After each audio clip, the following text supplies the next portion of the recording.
그날 밤 펜션 테라스에서 고요한 시간을 보내고 있었습니다. 모두 잠든 깊은 밤 옆방 커튼 사이로 실루엣 하나가 보였죠. 그 순간 그녀가 조용히 문을 열고 나왔습니다. 재훈 씨 바람 좀 쐬실래요? 아내가 있는 여행이었고 그녀는 남편과 함께 온 여자였습니다. 그런데 그 밤 이후 우리는 선 하나를 넘었습니다. 제 이름은 박재훈, 올해 63입니다. 공무원으로 퇴직한 지 3년, 이제는 마트 배송 아르바이트를 하며 하루하루를 보내고 있죠.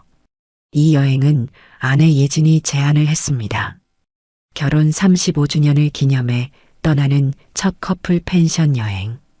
단체 일정으로 함께 움직이는 낯선 부부들과의 3박 4일이었습니다. 사실 저는 이런 걸 썩 좋아하진 않습니다.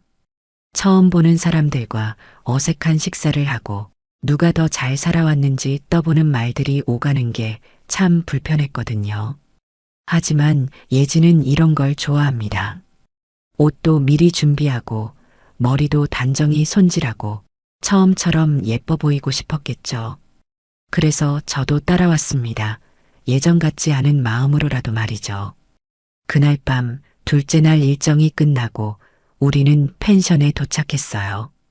예진은 피곤하다고 먼저 잠들었고 저는 혼자 발코니에 앉아 바람을 쐬고 있었습니다. 별빛도 파도 소리도 잔잔했던 밤이었죠. 그때였습니다. 옆방 발코니 커튼 사이로 사람의 실루엣이 비쳤어요. 그녀는 우리랑 같은 조로 움직이던 부부 중 한 사람이었습니다. 수진이라는 이름만 어렴풋이 들었던 그녀가 조용히 고개를 내밀며 말했죠.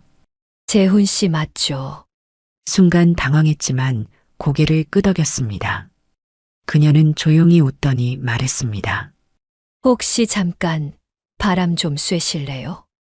그 말 한마디가 그 밤을 바꿔놨습니다. 말없이 고개를 끄덕였고 우리는 펜션 1층의 나무 벤치에 나란히 앉았습니다. 서로 말은 많지 않았습니다. 수진 씨는 검은색 가디건을 두르고 있었고 젖은 머릿결에선 은은한 샴푸 향이 흘러나왔죠. 그녀가 먼저 말을 꺼냈습니다. 아까 계속 보셨죠? 나는 작게 웃었습니다. 아니요. 그냥 바람 쐬고 있었어요. 남편은 이런 데 관심 없어요. 이번 여행도 제가 혼자 계획 다 짰거든요. 혼자 기대하고, 혼자 설레고, 혼자 왔죠. 그 말이 왜 이리 익숙했는지 모르겠습니다. 내가 아니고서야 어떻게 그 마음을 그렇게 알 수 있었을까요?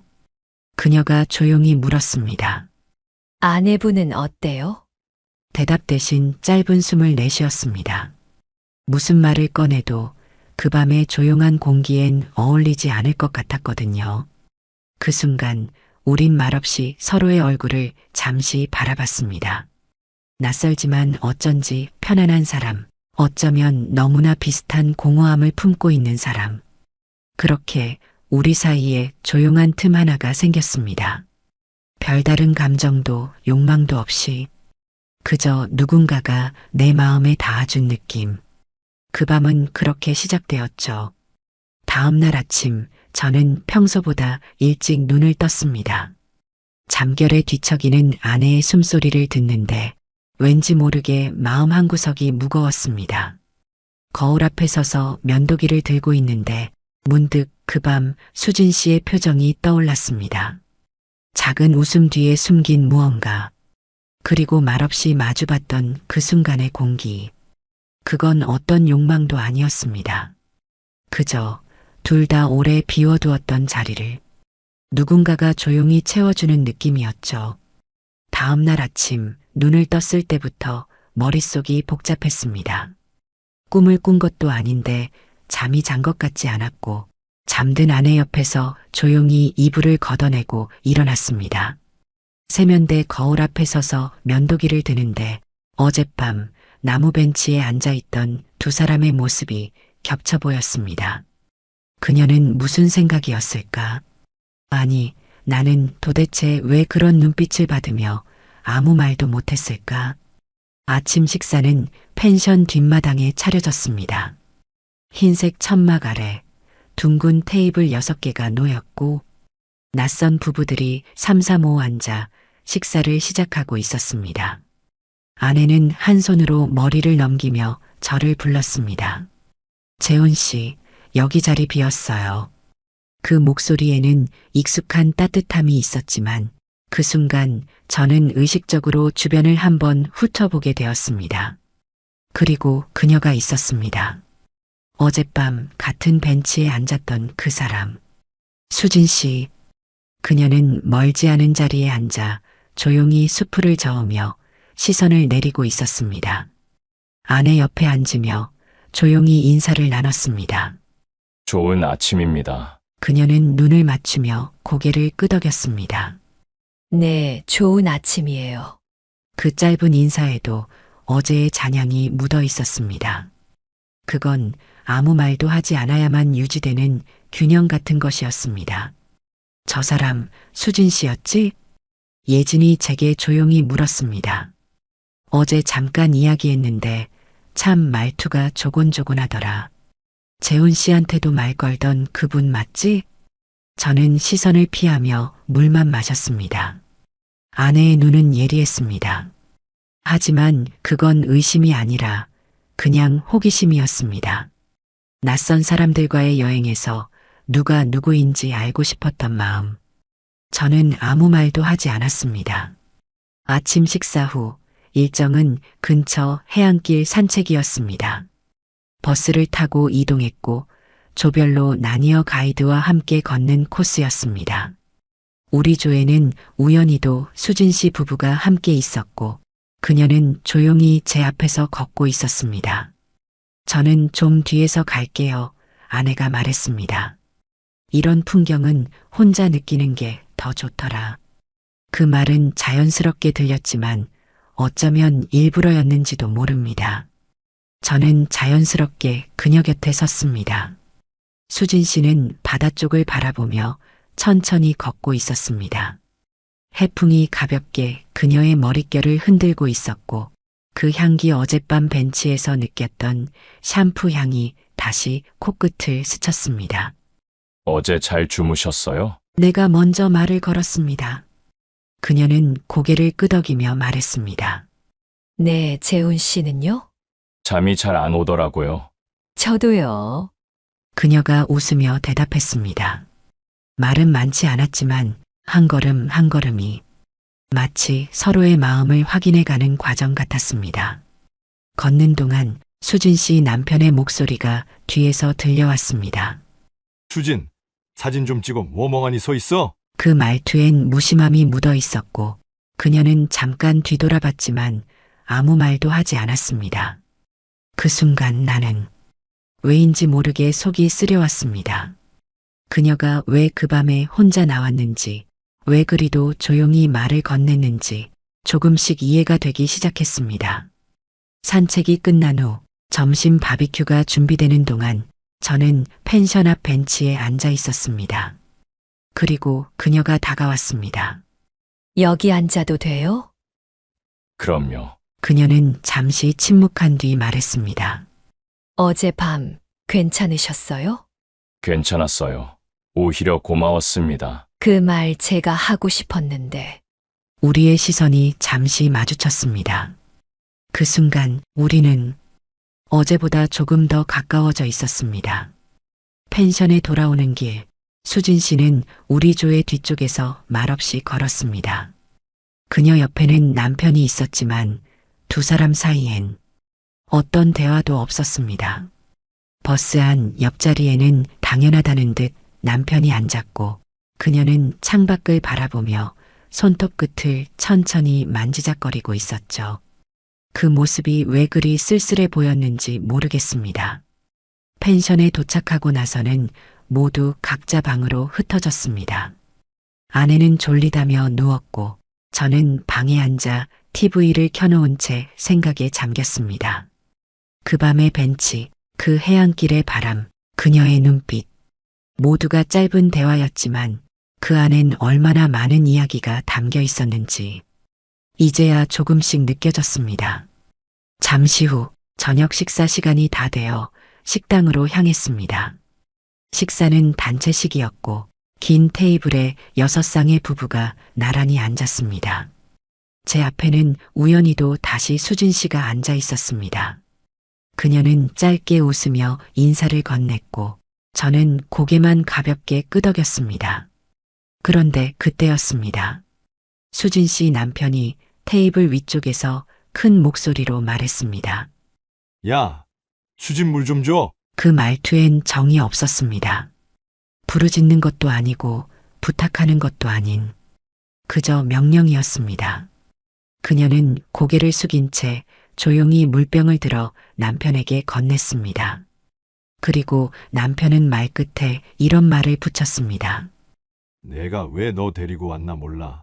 남들처럼 말도 좀 잘하고 좀 꾸며 좀. 식탁 분위기가 순간 얼어붙었습니다. 누군가 접시를 내려놓는 소리, 누군가는 괜히 휴지에 손을 가져다 대며 어색한 웃음을 흘렸죠. 수진 씨는 아무 말도 하지 않았습니다. 그저 밥알을 천천히 씹고 있었습니다. 그녀의 눈동자가 살짝 흔들리는 걸 나는 분명히 봤습니다. 그리고 그 순간 예진이 제 귀에 조용히 속삭였습니다. 재훈 씨, 저 부부 어제도 좀 이상했어요. 남편분이 계속 혼잣말하듯 투덜대고 부인이 자꾸 눈치를 보더라고요. 나는 아무 대답도 하지 않았습니다. 그저 포크를 쥔 손에 힘만 들어가 있었습니다. 그날 저녁 식사를 마친 후에도 저는 쉽게 자리에 앉지 못했습니다. 아내는 피곤하다며 먼저 방으로 돌아갔고 저는 바람이라도 쐬겠다며 천천히 펜션 뒷마당을 거닐었습니다. 그리고 거기 그녀가 있었습니다. 흰색 니트에 긴 바지를 입고 등을 돌린 채 펜션 울타리 근처의 나무 그늘 아래 서 있었습니다. 수진 씨, 제가 부르자 그녀가 고개를 돌렸습니다. 여기 있었네요. 그녀는 작게 웃으며 말했습니다. 가끔 여기 조용해서 좋아요. 사람들 많은 데 있으면 숨이 막혔어. 식사 자리에서 많이 불편하셨죠? 그녀는 고개를 숙였습니다. 괜찮아요. 늘 그러니까요. 그 말이 너무 무심해서 더 아팠습니다. 늘 그러니까요. 그녀가 그 말을 얼마나 많이 되뇌었을까. 그런 말 들을 사람 아니잖아요. 누구도 대신 말해주지 않더라고요. 저한테는 그냥 그런 거 참는 것도 결혼이니까요. 그녀는 시선을 바닥에 둔 채 말했습니다. 재훈 씨는 그런 생각 안 해요? 이 나이쯤 오면 왜 이렇게 살아왔지? 그런 생각이요. 그녀의 목소리는 담담했지만 속엔 오래된 비가 고여 있는 듯 했습니다. 저는 고개를 끄덕였습니다. 그 생각 저도 많이 해요. 다 맞춰주고 참았던 게 결국 남는 것도 아니더라고요. 그녀는 저를 바라보며 살짝 웃었습니다. 그리고 천천히 말했습니다. 어젯밤 잠깐이라도 따뜻했어요. 정말 그게 다였는데 그것만으로도 오래 기억에 남을 것 같아요.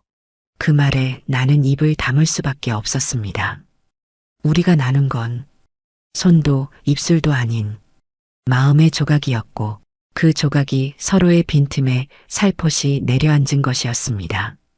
그날 밤 방에 돌아오니 예진은 불을 켜둔 채 책을 읽고 있었습니다.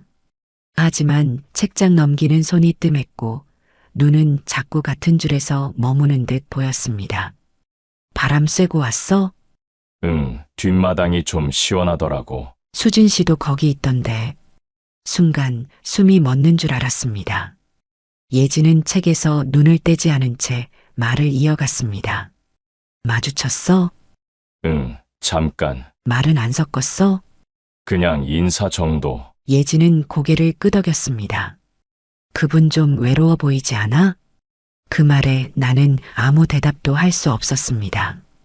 대답하는 순간 모든 게 들킬 것 같았거든요. 그날 밤 나는 침대에서 등을 돌린 채 누웠습니다. 예지는 평소처럼 등을 제게 붙인 채 잠들었지만 그날은 유난히 그녀의 온기가 낯설게 느껴졌습니다. 다음 날 아침 펜션 근처 공방에서 체험 일정이 있었습니다. 여러 부부가 나무 도마를 만들거나 조각을 새기며 즐거운 시간을 보내는 사이 나는 자꾸만 시선을 돌려 수진 씨를 찾게 되었습니다. 그녀는 다른 부부들과 어울리지 않았습니다. 혼자 나무를 다듬으며 조용히 미소 짓고 있었죠. 그리고 우리 눈이 마주쳤습니다. 아무 말도 없었지만 그 짧은 눈빛 속엔 괜찮냐는 말과 잘 지내고 있냐는 마음이 오갔습니다. 아내가 제 옆에서 말했습니다. 수진 씨 남편 사람들 앞에선 말 참 잘하네. 어제랑은 딴 사람 같더라. 나는 고개를 끄덕였습니다. 그러게. 근데 눈빛은 좀 싸늘하던데 부인한테도 그럴까? 그 순간 아내가 살짝 고개를 돌려 제 얼굴을 봤습니다. 당신은 어떻게 생각해? 그런 남자랑 30년 넘게 살았으면 어떤 마음일까? 나는 잠시 말을 고르다 말했습니다. 아마 말하지 않아도 알아주길 바라는 마음 아닐까. 아내는 이상하다는 듯 제 얼굴을 한참 바라보다가 고개를 돌렸습니다. 그 말 속에 담긴 감정의 결이 평소와는 다르다는 걸 느꼈던 걸지도 모릅니다.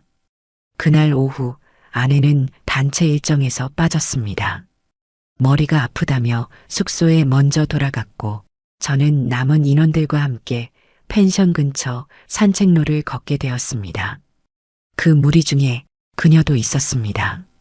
수진 씨, 해가 살짝 기운 오후 우리는 나란히 걷게 되었습니다. 말없이 걷던 그녀가 조용히 말했습니다. 아까 눈빛 고마웠어요. 눈빛이요? 괜찮냐고 묻는 것처럼 보였어. 나는 고개를 돌려 그녀를 바라봤습니다. 그녀는 지금 정말 이 여행에서 누군가의 말 한마디, 눈빛 하나의 하루를 버텨내고 있다는 생각이 들었습니다. 수진 씨. 네, 힘들면 말해요. 적어도 지금은 내가 듣고 있어요. 그녀는 고개를 숙인 채 작게 웃었습니다. 이제 재훈 씨만 보면 말하고 싶어져요. 그 말이, 그 말 한마디가 내 안의 조용한 둑을 조금씩 무너뜨리고 있었습니다. 그녀의 마음도 내 마음도 어딘가로 흘러가고 있었습니다. 그게 어딘지는 몰라도 이제 되돌리기엔 조금 늦은 듯 했습니다. 그날 저녁 마지막 바비큐 파티가 열렸습니다. 펜션 앞 정원에 등이 켜졌고 테이블 위엔 와인과 고기가 가지런히 놓였습니다. 부부들은 웃으며 고기를 굽고 건배하며 서로의 여행을 축하하고 있었습니다. 저는 술을 조금 마신 아내와 함께 앉아 있었습니다. 그녀는 평소보다 말이 없었습니다. 잔을 기울이면서도 웃지 않았고 제가 물을 따라줘도 고맙다는 말 대신 고개만 끄덕일 뿐이었죠. 여보, 응. 지금 나 피하고 있지? 그 말에 나는 순간 아무 말도 하지 못했습니다. 아내는 시선을 내린 채 말했습니다. 예전엔 안 그랬잖아. 내가 무슨 말만 하면 귀찮아도 듣는 척은 했지. 나는 조용히 잔을 들었습니다. 그냥 조금 지쳤어. 뭐가 그렇게 힘들어? 여행 와서도 말 한마디 제대로 안 하고 나랑 같이 있는데 같이 있는 것 같지가 않아. 그 말이 가슴에 박혔습니다. 그리고 동시에 수진 씨의 목소리가 귓가에 겹쳐졌습니다. 혼자 기대하고, 혼자 설레고, 혼자 왔죠. 아내와 수진. 두 사람의 말은 전혀 다르지만 그 안에 있는 외로움은 너무 닮아 있었습니다. 파티가 끝나갈 무렵 수진 씨가 혼자 자리에서 일어나 펜션 쪽으로 향했습니다. 그녀의 남편은 사람들과 술을 마시며 큰 소리로 웃고 있었고 그녀는 아무 말 없이 혼자 걷고 있었습니다. 그 뒷모습을 보고 있자니 몸이 먼저 반응했습니다. 나는 조용히 일어나 그녀를 따라 나섰습니다. 펜션 뒤편 나무 계단 아래 그녀는 담요 하나를 어깨에 두른 채 앉아 있었습니다. 달빛이 그녀의 옆 얼굴을 비추고 있었고 그녀는 저를 보고 고개를 숙였습니다. 따라오실 줄 알았어요. 혼자 있어도 괜찮아요? 그게 익숙해서요. 나는 그녀 옆에 조심스럽게 앉았습니다. 그녀의 체온이 아주 가까이 느껴졌고 담요 아래로 그녀의 손끝이 떨리는 것 같았습니다. 재훈 씨는요? 이런 밤 아내 말고 다른 여자의 옆에 있는 게 후회되지 않아요? 그 말에 나는 한참을 침묵했습니다. 그리고 천천히 대답했습니다. 그냥 이 시간이 거짓이 아니길 바라는 마음뿐이에요. 그녀가 조용히 말했습니다. 내일이면 다 끝나겠죠. 그렇게 다 사라지고 아무 일도 없었던 것처럼. 그녀의 목소리엔 분명한 체념이 있었습니다. 하지만 동시에 어디선가 잊고 싶지 않다는 간절함도 느껴졌습니다. 나는 담요 위로 그녀의 손등을 살며시 덮었습니다. 그녀는 놀라지 않았습니다. 오히려 천천히 손가락을 움직여 제 손을 감싸쥐었습니다. 그 짧은 접촉이 이 모든 감정을 말보다 더 많이 말해주었습니다. 우리는 그 밤 그 무엇도 하지 않았지만 그 어떤 말보다 분명하게 서로를 원하고 있었습니다. 수진 씨와의 대화 이후 내 안엔 이상한 감정이 맴돌았습니다. 설명할 수 없는 위안 같기도 하고 아슬아슬한 경계 같기도 했습니다. 다음 날 아침 아내 예지는 조용히 아침상을 차려주었습니다. 말은 없었지만 그녀의 손놀림엔 익숙한 온기가 있었죠. 나는 그 온기를 피했습니다. 정확히 말하면 마주할 용기가 없었죠. 그날 일정은 해안 산책로 걷기였습니다. 수진 씨 부부와 다시 같은 조로 묶였습니다. 그녀는 어젯밤의 일을 아무렇지 않게 묻어둔 듯 웃었습니다. 하지만 나는 자꾸 그녀의 눈을 피하게 되었습니다. 그녀는 내 옆을 걸으며 속삭였습니다. 어제 후회하세요. 나는 대답하지 않았다 대답을 하면 그 순간부터 모든 게 진짜가 될 것 같았죠. 그녀는 살짝 웃으며 말했습니다. 저는요 잘 모르겠어요.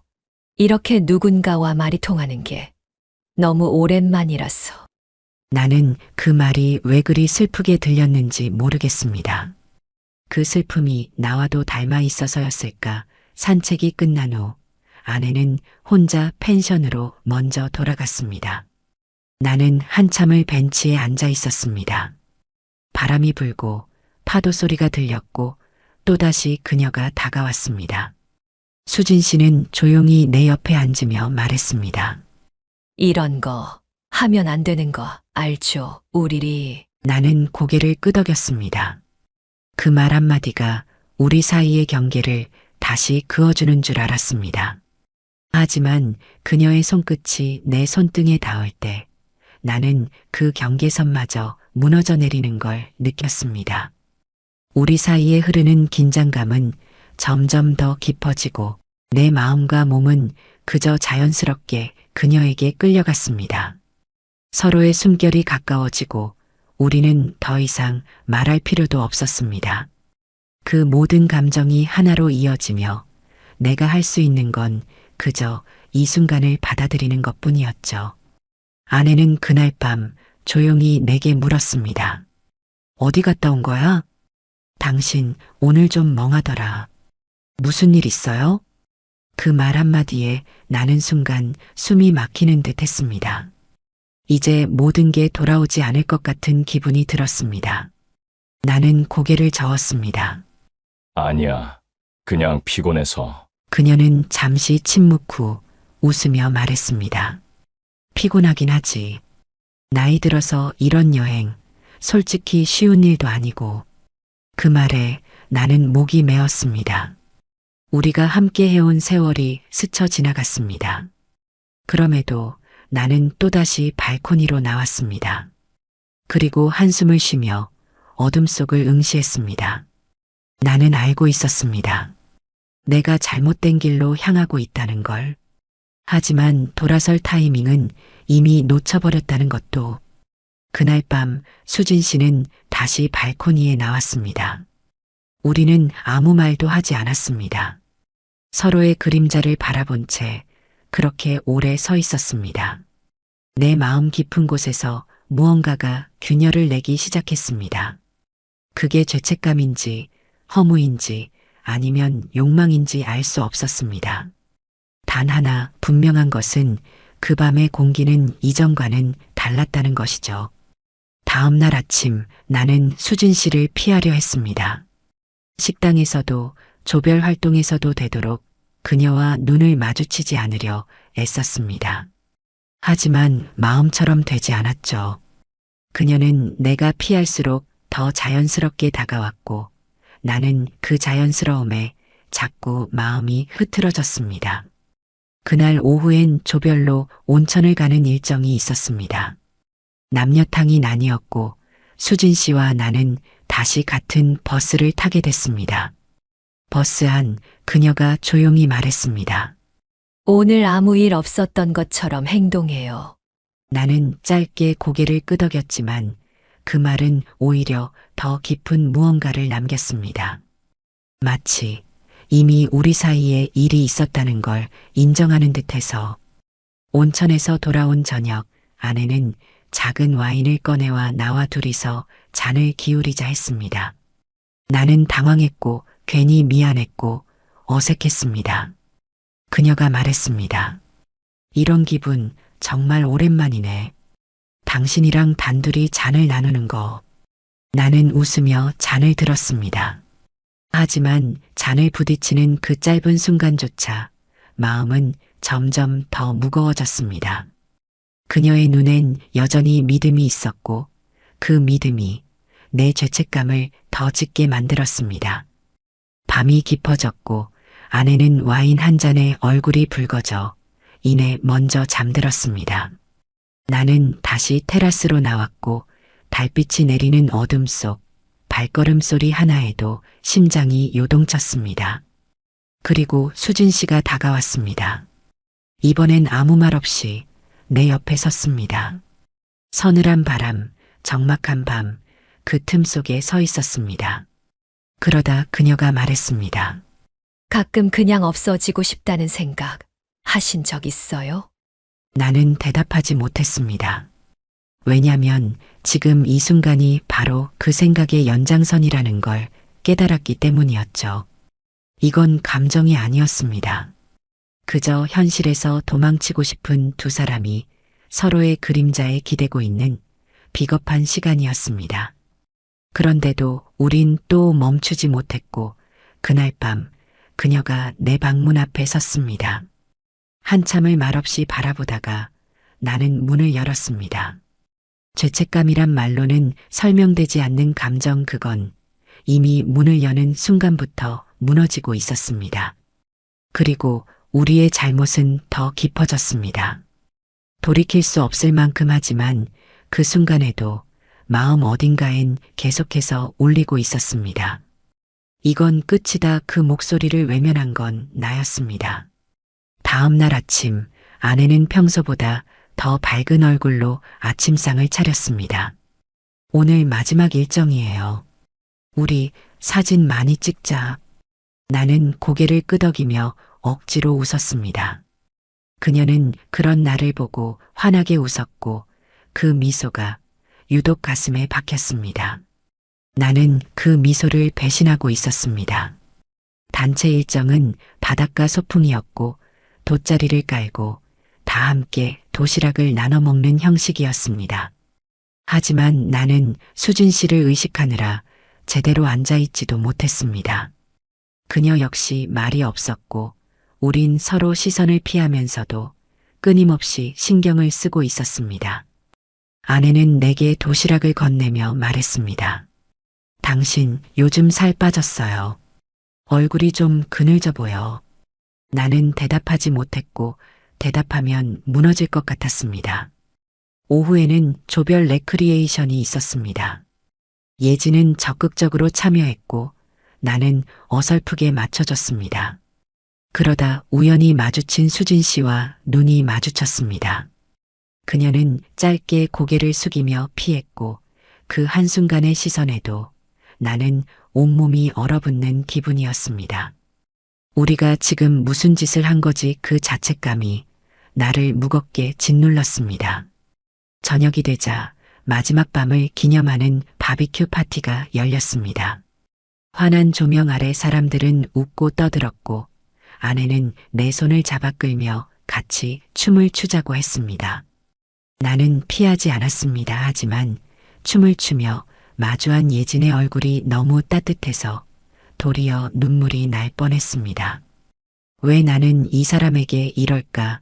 내 안의 목소리는 계속해서 속삭였습니다.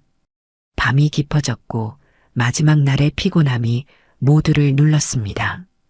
예진은 다시 먼저 잠들었고 나는 테라스로 나가 담배를 꺼냈습니다. 하지만 불을 붙이지 못했습니다. 손이 떨려서. 그리고 수진 씨가 다시 나타났습니다. 이번엔 말없이 내 옆에 서지도 않았습니다. 멀찍이 떨어진 테라스 반대편 그림자처럼 조용히 앉아 있었습니다. 그녀도 알고 있었던 것 같았고 이건 더 이상 안 된다는 걸 나는 그녀를 바라보지 않았습니다.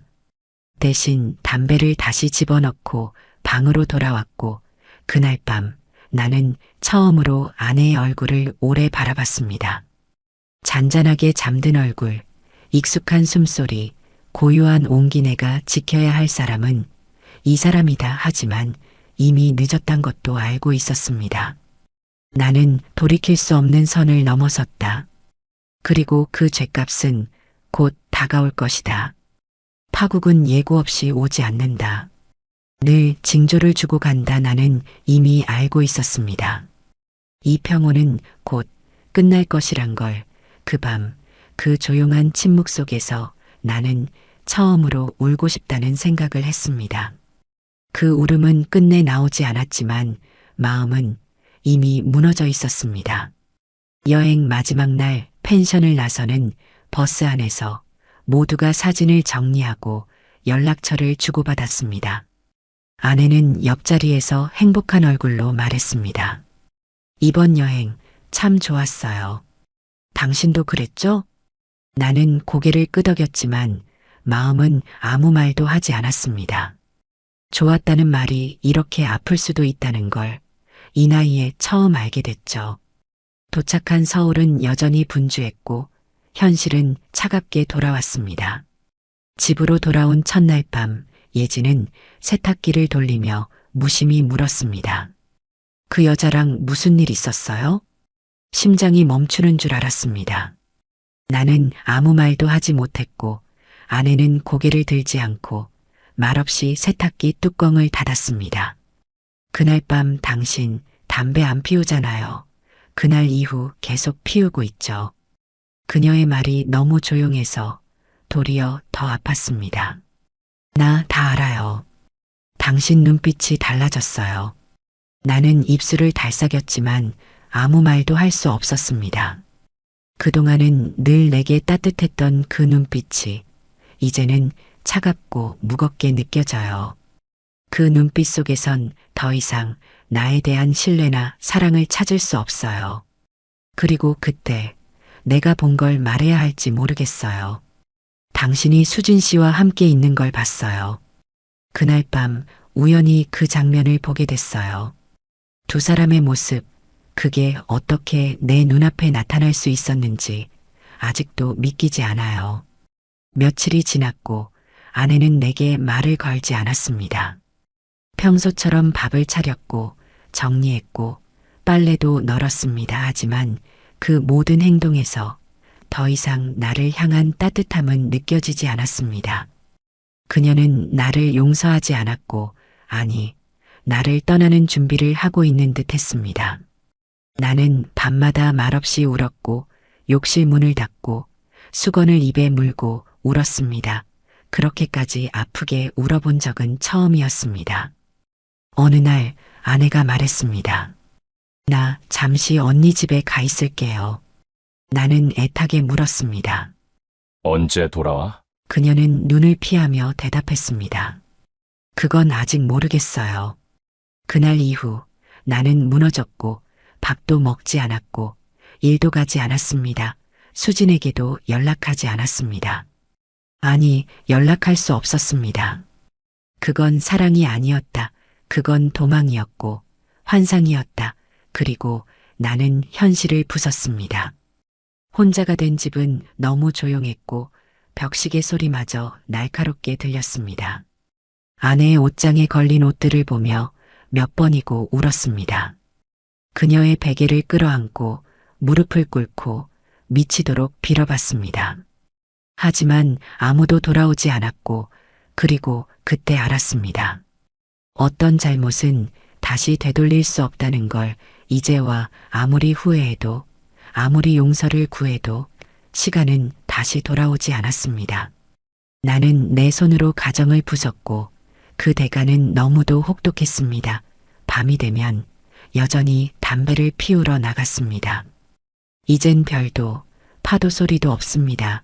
그저 내 앞에 놓인 공허한 뿐. 나는 이제야 비로소 알았습니다.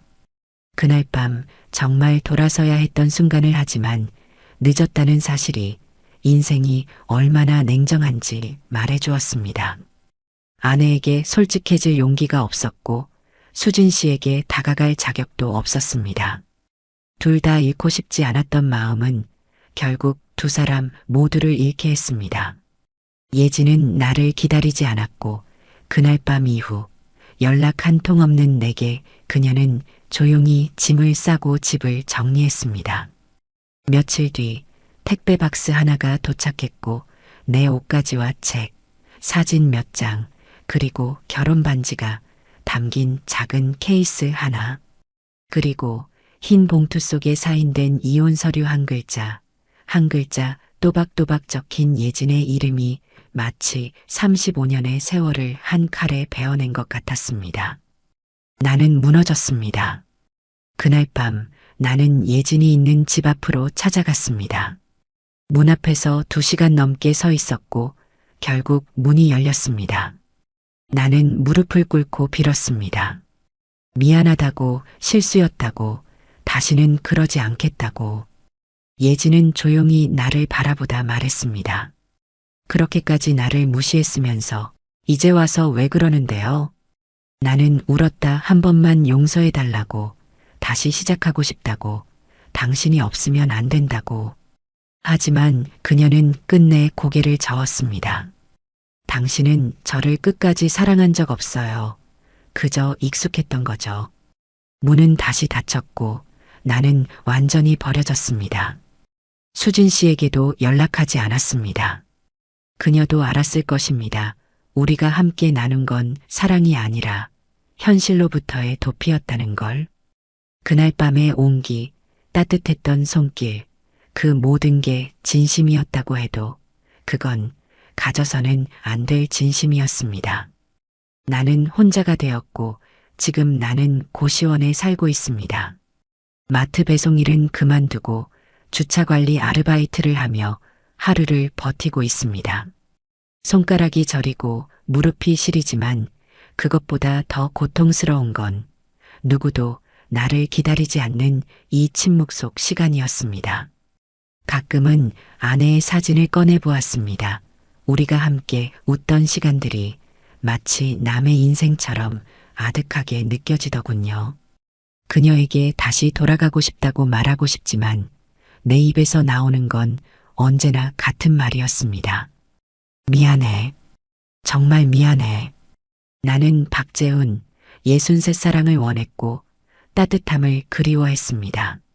하지만 그 사랑을 잘못된 방식으로 쫓았고 그 대가는 너무도 혹독했죠. 내가 사랑했던 사람은 내가 상처 준 사람이기도 했습니다. 지금 내가 살아가는 이 외로움은 그 모든 선택의 결과이며 사랑은 때로 늦게 온다고 해서 모두가 반가워해야 할 선물은 아니었습니다.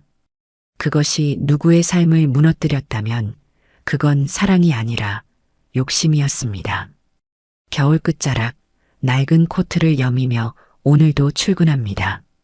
내게 다시 사랑이 올 리 없겠지만 그럼에도 나는 이 후회의 계절을 안고 살아갑니다. 이것이 나의 마지막 이야기입니다.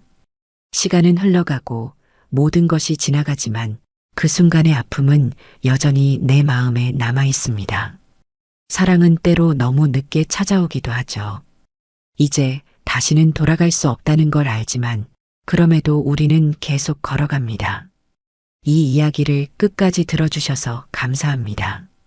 구독과 좋아요 부탁드립니다. 여러분의 의견도 댓글로 남겨주세요.